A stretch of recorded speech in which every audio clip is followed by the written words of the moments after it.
So a lot of people say we just put a sign in the yard, right? And that's all we do. So how many months have you been working with us, Vanessa? I'd say almost half a year. How long is the list of things that we do? It just, every day is a new day I'm learning about what the actual job description is. All the years you've been selling real estate, did you only put the sign in the yard and never do anything else? No, I'll be honest, usually someone helps me with that part because I'm usually running around with clients, but I would say your MLS and all of your online leads situations is really where people are looking and buying. If you think about everybody now, they have a computer in their pocket, they're using their smartphone.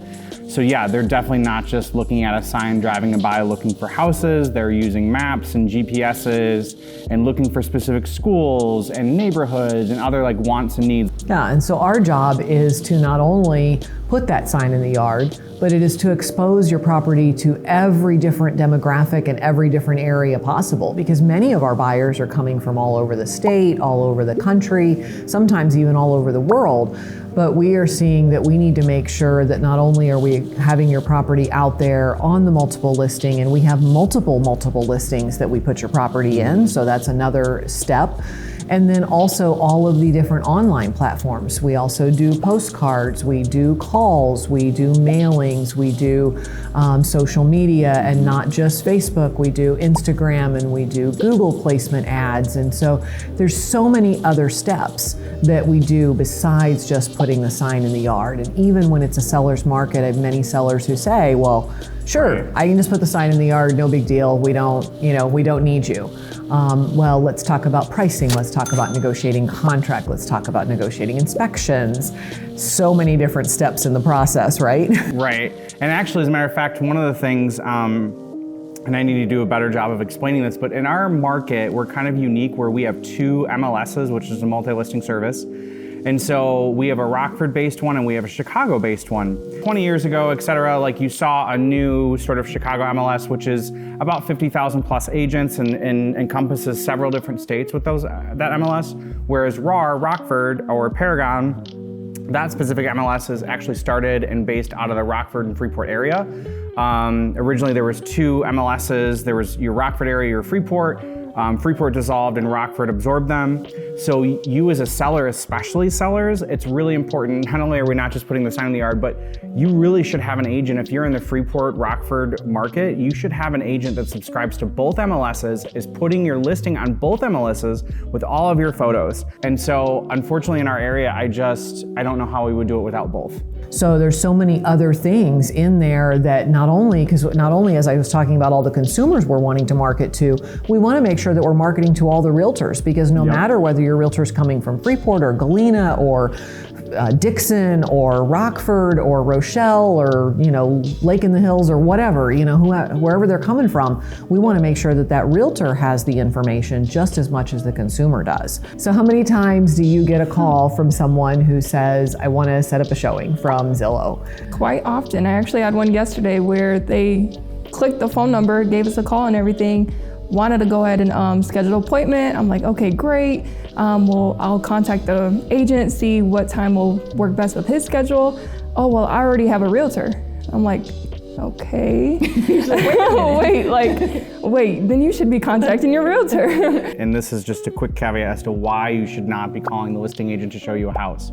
You are not represented. You are a customer, and that realtor has a client, and the client has a signed agreement with the listing agreement, and their fiduciary duty lies first with the client. The customer is secondary, and they don't have as many rights as a client does. There's more ethics and things that I have to follow and regulate and pay attention to with my clients. So many people think that they should go to Zillow or whatever site and they're just going to click on and they're going to get that listing agent to just schedule an appointment for them.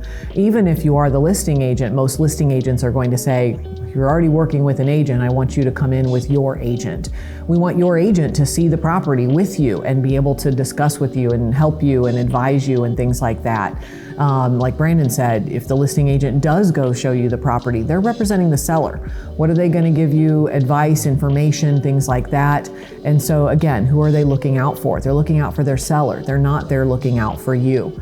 So their fiduciary responsibility is to that seller. So when you click on that lead or on that spot in Zillow or Realtor.com or whatever site you're in, you're just getting an agent. You're not even usually getting the listing agent, because those companies charge for those agents to get their name in that spot to click on those leads.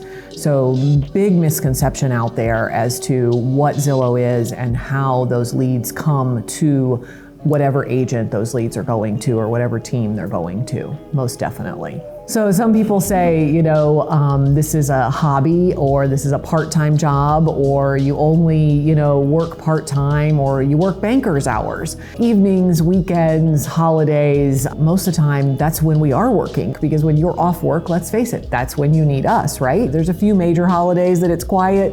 If it's a really hot property, a hot listing that we have, and a really competitive market, we're still showing a couple days before Thanksgiving or after, or a couple days, week of Christmas, week of New Year's, like all that stuff. Like, we're still showing houses, because if you're in a hot market and you're looking to get moved in somewhere as quickly as possible, yeah, there's probably not going to be a lot of listings, but there's still going to be a handful. And guess what? We still need to show those houses, because if you are in a competitive market, do you want to miss out because of my holiday?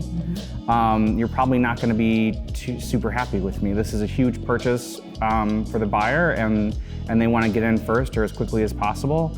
And so we don't really have days off, except for maybe Christmas Day, New Year's Day. No, I worked New Year's Day, never mind. Christmas Day sometimes. Christmas Day usually. And that's the beauty of having a team as well. So if you do take a day off, if I take a day off, when Vanessa's working full time and she's ready to take a day off, there's others of us to cover. And so that's also part of the beauty of having a team and being part of a team, is that, we can take a day off sometimes, or even a half a day, and say, okay, I need to run away and go do this. And so, or I need to just get some of my own household things taken care of. And so, okay, Brandon, can you take these people today, or, this person right now, or whatever it is. So we definitely, but a lot of people too just have a misconception, because there are many realtors out there who sell 1 or 2 houses a year. Maybe they sell 1 or 2 houses a month. This is a part-time thing for them. And that's not the case for any of us, right? I would starve and go broke if this was part-time in any capacity. Right. So we are selling houses every day, not every month or every year. So that's one thing that I wanted to bring up, is people say, well, should I go look at a home that's already under contract? And many times I say, yes, if we can go look at it, let's still go look at it. Last year alone, 30 to 40% of the buyers that were backup offers ended up getting the house.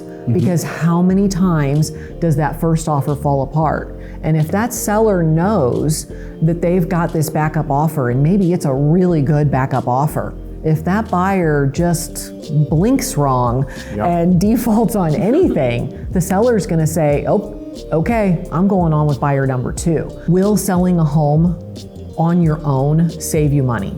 Sure, 6%, except for your average market is 13 to 18% higher. So then when you take the 6% off, you're still left with at least a 10%, well, at least a 7 to 10% net at a minimum. But this is always a funny one to me, where people will think that, you're gonna save the 6%, and my question is always like, well, where is your exposure? How are you going to do it? The MLSs are massive. If you remember talking earlier, we were talking about MRED and ROAR, that one MLS is 50,000 agents.